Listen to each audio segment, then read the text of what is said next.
지난번에 이제 1장의 3장, 세 번째 सब섹션이 동아시아 문명의 유산과 일본 침략의 영향에 대한 거라고 얘기를 했는데, 간단히 말씀드리면은, 한국 경제는 절대적으로 유교의 영향을 받았습니다. 컨퓨시아니즘.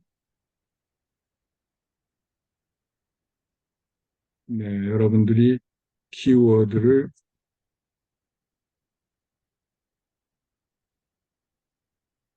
당분간은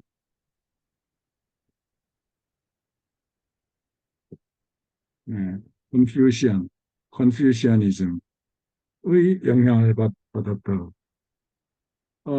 중국, 일본, 한국, 대만, 싱가포르, 홍콩, 인도네시아, 말레이시아, 태국, 베트남 등이 다 유교의 영향을 받았는데, 물론 강도는 틀리지만은 여러분 그 몽골은 어떻습니까? 몽골도 어느 정도 유교의 영향을 받았지만은 이들 나라보다는 좀 덜 받지 않았을까?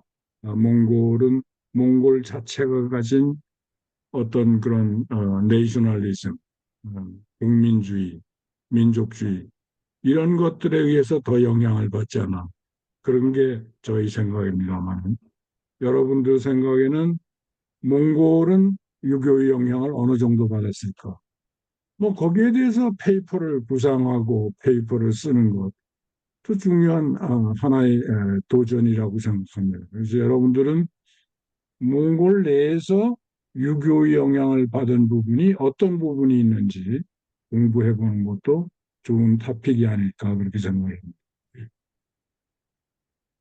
어쨌든 일본은 많은 미국, 프랑스들 외국들이 한국에 대한 포트 오프닝 이때는 개방을 포트 오프닝이라고 얘기를 했습니다. 그러니까 포트를 오프닝을 요구를 했는데 결국은 한국이 프랑스 함대도 물리치고 미국 함대도 물리쳤지만은 일본하고는 강화도에서 강화도 조약을 통해서 처음으로 개방을 하게 됩니다. 포트 오프닝을 하게 됩니다. 그래서 어떤 면에서는 일본이 가장 먼저 인플루언스를 갖게 되는 것이죠. 그래서 그 여파로 일본은 1910년부터 1945년까지 한국을 식민지화했습니다. 네, 이 중간에 이제 나중에 나오는 이야기입니다만은 이 중간에 청과 중국의 차이나 음, 음, 칭이라고 보통 얘기를 하는데 차이나 자판워에서 청일전쟁이라고 하는데 우리는 자판워에서 자판이 이기게 되죠.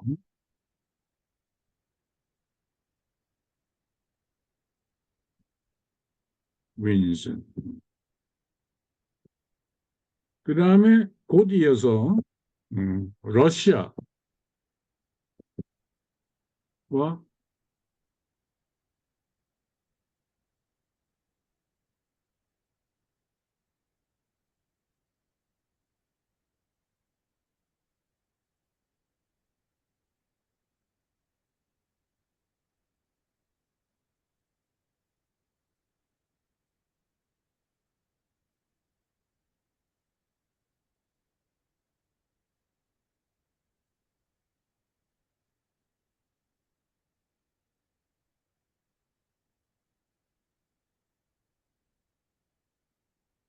러시아가 자판과 전쟁을 벌이게 되죠.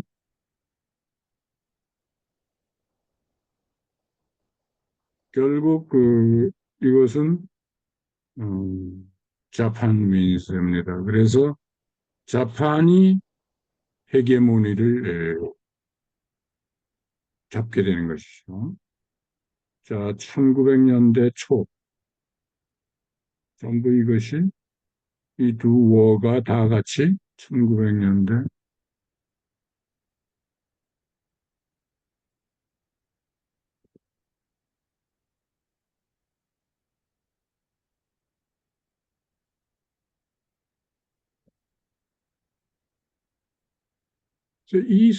이두 워에서 자판이 이김으로 해서 헤게모니를 잡게 되고 결국 1910년부터 45년까지 한국을 식민지화할 수가 있었습니다.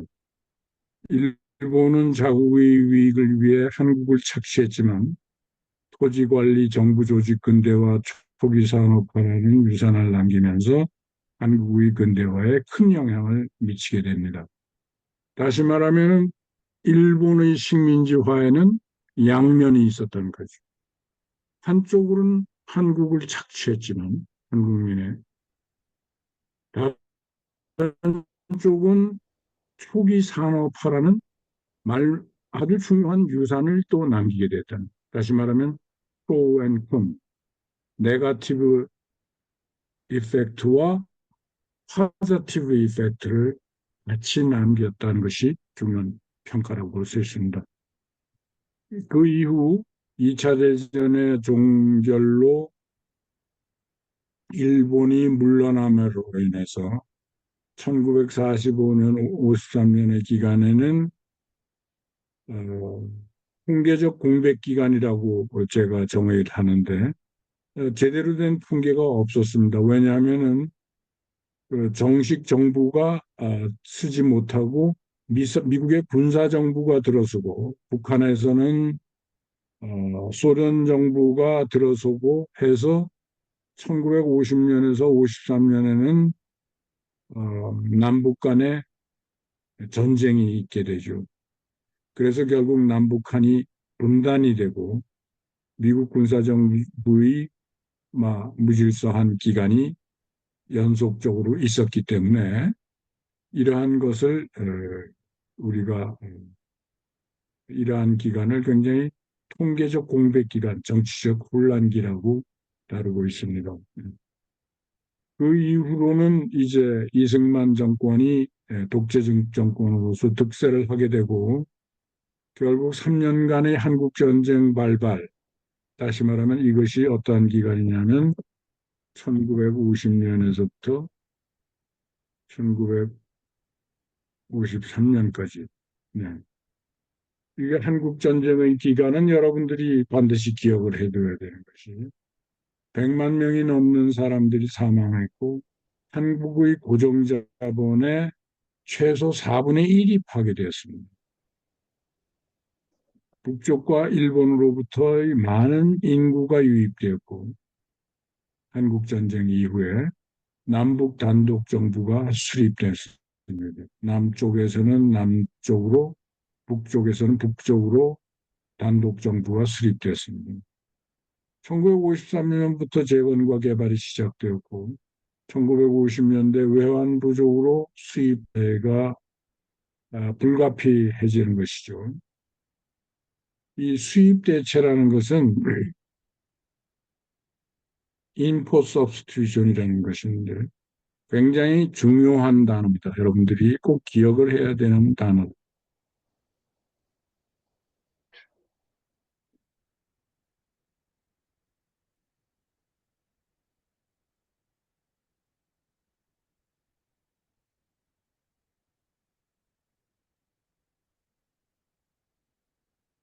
네. 이것은 반대되는 말이 있다면은 그 반대되는 말은 나중에 익스포트 프로모션이 됩니다.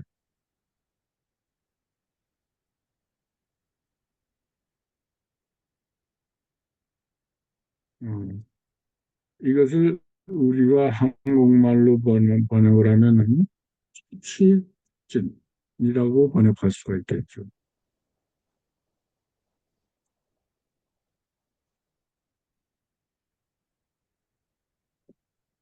네, 이 상황이 이제 왜 이렇게 전개가 되냐 하면은 항상 개발 초기, 특히 전쟁 이후에는 할 것이 없습니다. 당시 한국도 마찬가지. 수출할 여력이 없는 것이죠. 자원도 없고 수출할 수 있는 상품도 만들지 못하고. 그런데 수입해야 될 것은 굉장히 많습니다. 연료, 식량, 식품, 약품 등의 뭐 엄청난 양의 코모디티, 물자를 수입해야 됩니다. 그러니까 수출할 수 있는 여력이 없기 때문에 외국 달러가 많이 있어야 수입을 할 수가 있는데 달러를 많이 벌어들이지를 못합니다. 왜냐하면 수출이 굉장히 미약하기 때문에. 그래서 이러할 때는 두 가지 전략이 필요합니다. 하나는 수입 대체 전략이 필요합니다. 그거를 우리가 import substitution이라고 했는데, 자, 수입을 할래도 돈이 없다는 것이죠. 외화가 부족하니까. 그럼 이 수입 물량을 국산으로 대체하는, 국내 생산으로 대체할 필요가 있지 않겠느냐. 그래서 예를 들자면 슈가, 어, 원당을 수입을 슈가를 많이 필요로 하죠. 전후에는 슈가를 수입을 해야 되는데 수입할 돈이 없으니까 원당이라 그래서 크루드 케인, 다시 말하면 그 슈가를 만드는 물질, 슈가를 국내에서 만드는 것입니다. 네. 그것이 대표적으로 오늘의 삼성 음,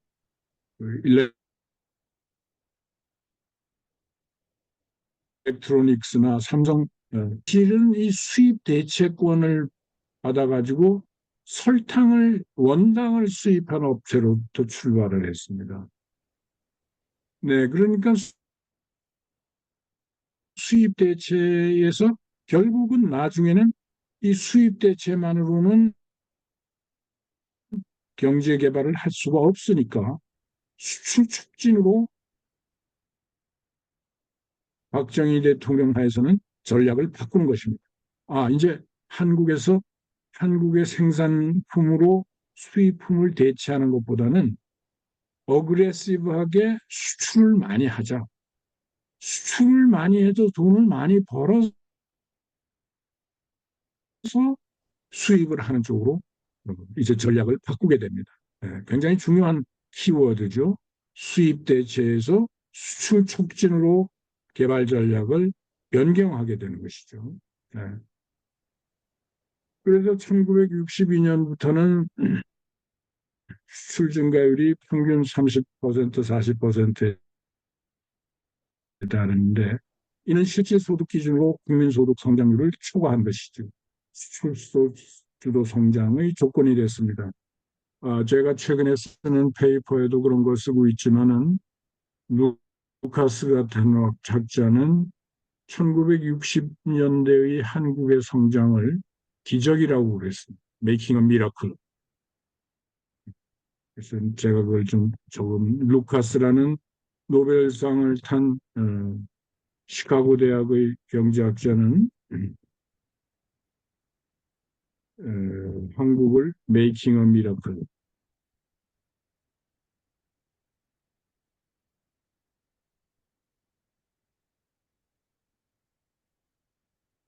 코리아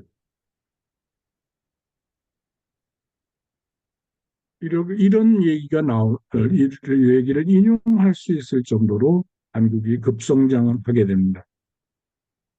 제한된 기간 동안의 보조금, 차별적 세금 혜택, 신용에 우선적으로 접근하고 국내 경제 면에서의 왜곡을 이제 제 논문이 이제 여기에 대해서 썼다 그래서 국내 경제 면에서의 왜곡이 생길 수밖에 없다는 것은 결국 수출에 대해서 여러 가지 보조금을 주고 차별적 세금 혜택을 주면은 비수출 부문, 국내 생산 부문에서 시장 왜곡이 변, 아주 나쁜 면이 나타날 수가 있다는 것이죠. 네, 이런 것은 뭐 제가 제사 강의를 통해서 더 자세히 설명하기로 하고, 수출 주도는 가 침체되면 수출을 통한 순소득이 의무로 변할 수가 있는 거죠. 결국 수출은 경쟁력이 있어야 하며 모든 경제 분야에서 생산성 향상이 필요하게 되는 것입니다.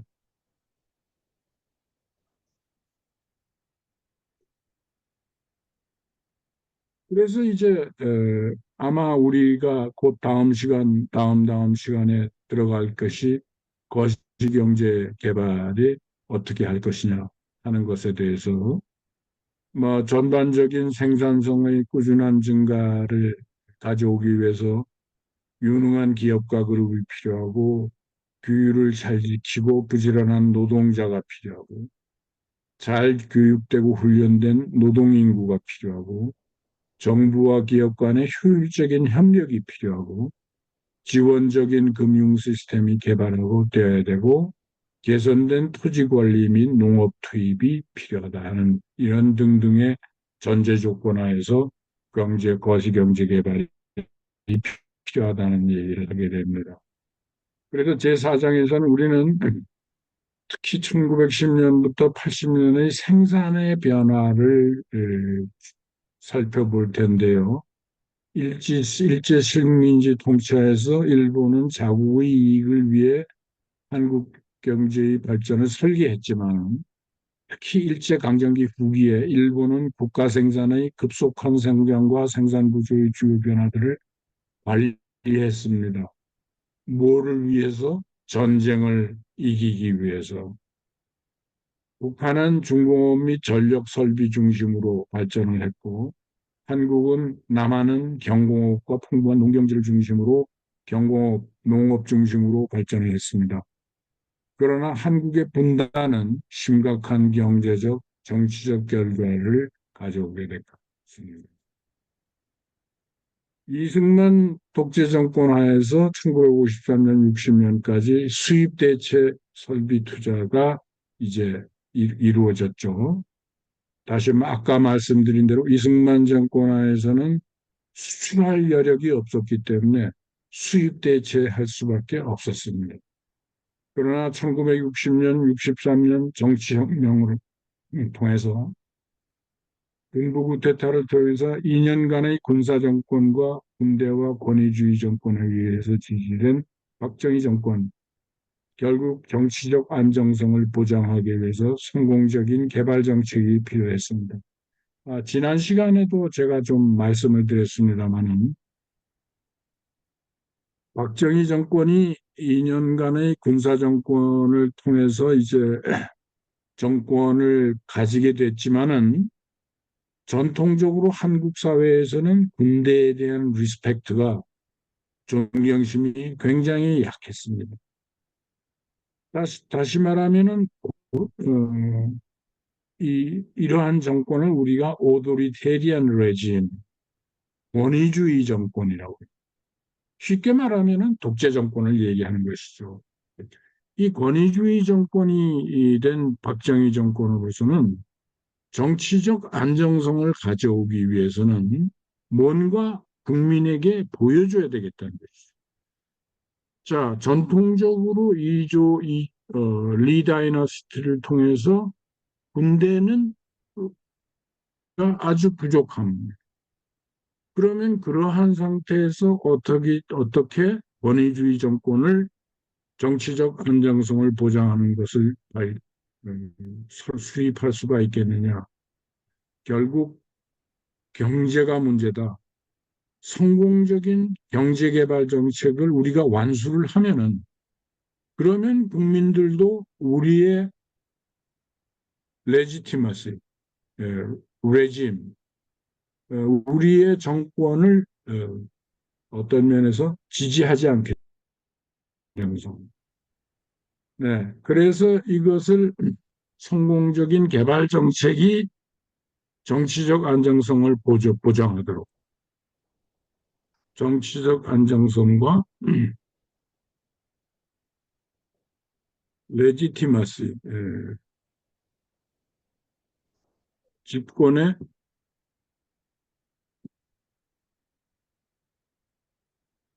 권력을 가진 것의 타당성. 우리가 집권해야 된다. 우리가 경제 개발을 완수해야 된다. 는 타당성을 우리는 영어로 legitimacy를.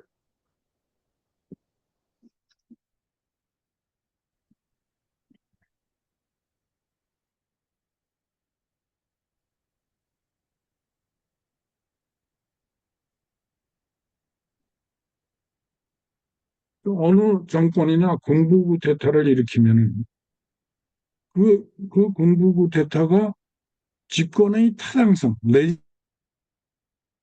레지티마시를 가지고 있는지 여부를 굉장히 테스트하게 됩니다.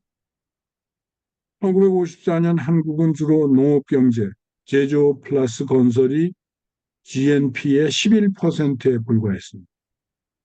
그런데 1976년 불과 10여 년 이후에 한국의 GNP의 37%는 제조업과 건설이 차지하는 한국은 급격한 산업사회가 되어갔습니다. 인더스트리얼라이제이션이죠. 그래서 성장의 원천에 대한 성장 회계, 아마 제가 다음 시간에 중요하게 생각하는 것인데, 이러한 성장 회계의 기법을 통해서 한국 경제의 성장을 분석하게 됩니다. 그래서 여러분들은 이 시간에 보다 자세히 설명하기로 하고요. 이런 것들을 공부하게 된다 하는 것을, 또 이런 산업 구조의 변화와 변화의 원천을 공부를 하게 됩니다. 수출 부문이라든가 제2차 5개년, 제1차 5개년 개발 계획의 구조라든가 이런 것들을 우리가 4장과 5장에서 공부를 하게 됩니다. 6장에서는 한국 개발에 대한 미국의 지원, 네. 특히 1953년부터 1960년 정도까지 한국이 살아남을 수 있었던 것은 미국의 원조 때문이었습니다. foreign aid 때문에. 그래서 어떠한 규모의 미국의 원조가 GNP의 10%에 이를 정도였다는 것을 공부를 하게 됩니다. 7장에서는 농촌개발, rural development인데요. 이것은 재미난 어스펙트인데 한국이 1960년대를 통해서 인더스트리얼라이제이션, 공업화를 하는 동안 농촌은 어떻게 되느냐. 그래서 박정희 대통령은 원래 농민의 아들이었고 농민의 정치적 기반을 가장 중요하게 생각해 했습니다. 도시에서는 항상 엔티박, 박정희 대통령에 대해서 불만 세력들이 도시의 인텔리겐치아, 소위 말하는 지식인 계층에서는 항상 반대 세력이 있었기 때문에 박정희 대통령은 농촌을 개발시켜서 농촌으로부터 인기를 얻어가지고 그 도시로부터의 비인기를 극복할 필요가 있었습니다. 그래서 새마을 운동이라든가 이런 것을 통해서 농촌 개발에 주력하게 된, 우리는 그 스토리를 7장에서 공부를 하게 됩니다. 네.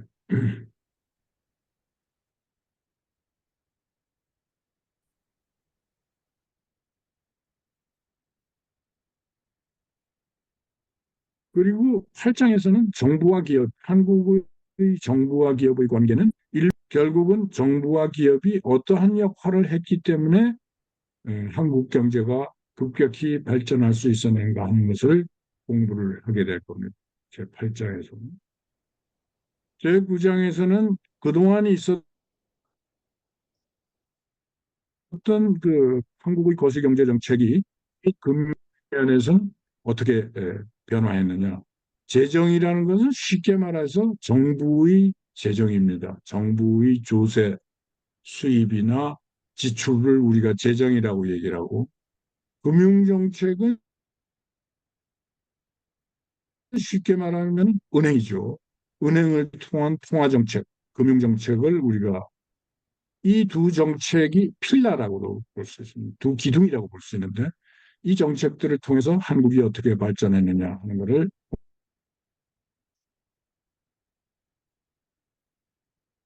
공부를 하게 될 겁니다. 구장에서.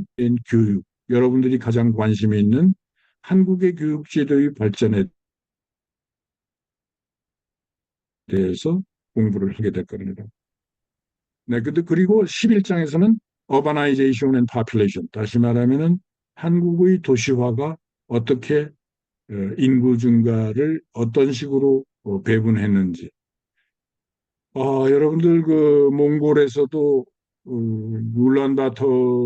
울란바토르의 도시화 같은 거는 제가 꼭 두 번 가봤나요? 두 번 가봤는데 갈 때마다 엄청난 규모의 도시화가 굉장히 빠른 속도로 진행되는 것을 목도했습니다.